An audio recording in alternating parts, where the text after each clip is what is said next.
आज की कहानी का नाम बुद्धिबल सबसे बड़ा बल है। किसी वन में हाथियों के झुंड के साथ उनका मुखिया चतुर्दंत रहता था। एक बार उस वन में कई वर्षों तक वर्षा नहीं हुई, जिसकी वजह से बड़े छोटे और कच्चे पक्के सरोवर सूखने लगे। इसके फलस्वरूप प्रतिदिन हाथी काल का ग्रास बढ़ने लगा। ऐसी विकट स्थिति में हाथियों ने अपने मुखिया चतुर्दंत से प्यास से मरते अपने परिजनों के लिए नया जलाशय खोजने की प्रार्थना की। चतुर्दंत ने दुखी मन से हाथियों से कहा, मैं आप लोगों के दुख को भली भांति समझ रहा हूँ। हम शीघ्र ही कोई बड़ा सा जलाशय खोजने के लिए अपने दूत भेजेंगे। कुछ ही समय बाद चतुर्दंत द्वारा इस कार्य के लिए नियुक्त हाथियों ने आकर बताया, यहाँ से काफ़ी दूर पर स्वच्छ जल से भरा एक सुंदर सरोवर है, जो पाताल गंगा से निरंतर जल मिलने रहने के कारण सदा भरा रहता है। यह सुनकर चतुर्दंत ने कुछ अन्य हाथियों के साथ विचार विमर्श किया, फिर अपने झुंड के अन्य हाथियों के साथ उसी समय उस सरोवर की ओर प्रस्थान कर दिया। सारी रात चलते रहने के पश्चात प्रातःकाल उन्हें वह सरोवर मिला। सभी हाथी उस सरोवर के स्वच्छ और गहरे जल को देखकर प्रसन्न हो उठे।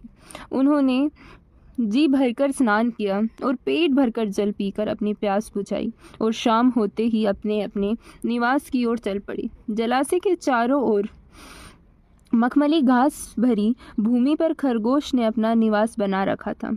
हाथियों के स्वेच्छापूर्वक इधर उधर घूमने रहने के कारण हाथियों के पैरों के नीचे आकर बहुत से खरगोश मर गए। कुछ और हाथ पैर टूट गए, साथ ही उनके कुछ घर भी नष्ट हो गए।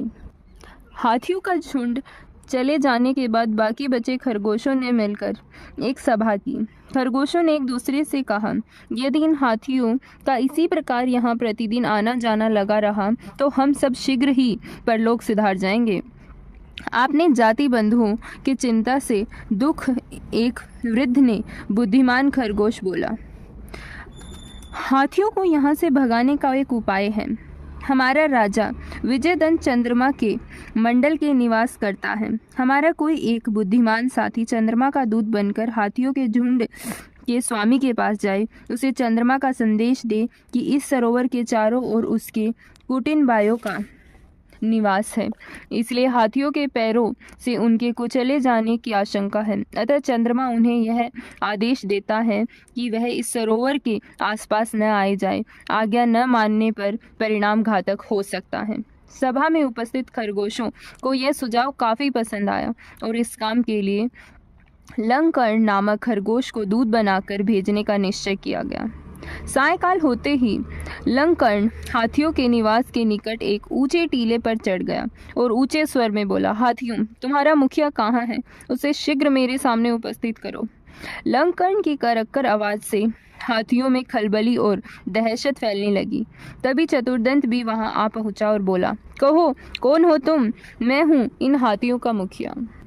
अच्छा, तो तुम हो इनके मुखिया। देखो, जिस सरोवर पर तुम्हारे हाथियों ने आज दिन भर उत्पात मचाया है, कल से तुम उस सरोवर के आसपास भी नहीं जाओगे। अपने साथियों को अच्छी तरह से समझा दो, वरना उनका विनाश हो जाएगा। लंकर्ण ने निडर होकर कहा, तुम कौन हो? अपना परिचय दो। चतुर्दंत ने लंकर्ण से कहा, तुम मुझे नहीं जानते। मैं चंद्रमंडल का निवासी हूँ और चंद्रमा का आदेश सुनाने के लिए तुम्हारे पास भेजा गया हूँ। भगवान चंद्रदेव अपने जाति बंधुओं के विनाश से दुखी होकर अपने परिजनों को सांत्वना और आश्वासन देने के लिए सरोवर में आए हुए हैं। अगर विश्वास नहीं हो रहा तो चलकर स्वयं देख लो। लंकर्ण की कलकती आवाज़ से कहा। हाथियों ने मुखिया चतुर्दंत की उत्सुकता पर लंकर्ण उसे अपने साथ ले गया और सरोवर के किनारे खड़ा होकर बोला, गौर से देखो, भगवान चंद्रमा क्रोध से किस प्रकार कांप रहे हैं। चतुर्दंत ने वायु वेग से पानी में हिलते चंद्रमा को देखा और डरकर बोला, भगवान क्षमा करें, कल से इधर उधर नहीं आएंगे और आपकी आज्ञा का पालन करेंगे। अब से हम यहाँ नहीं आएंगे। लंकर्ण ने खरगोश को सारा वृतांत कह सुनाया। फिर से निश्चिंत जीवन व्यतीत करने लगे सारे खरगोश। तो इस कहानी से हमें यही शिक्षा मिलती है कि बुद्धिबल से प्राणी असंभव दिखाई देने वाला काम भी कर सकता है, जबकि बाहुबल से यह संभव नहीं। बुद्धिबल का सहारा लेकर ही मासूम खरगोशों ने हाथी जैसे शक्तिशाली और भीमकाय प्राणी से अपनी संरक्षा की। बाहुबल तो उन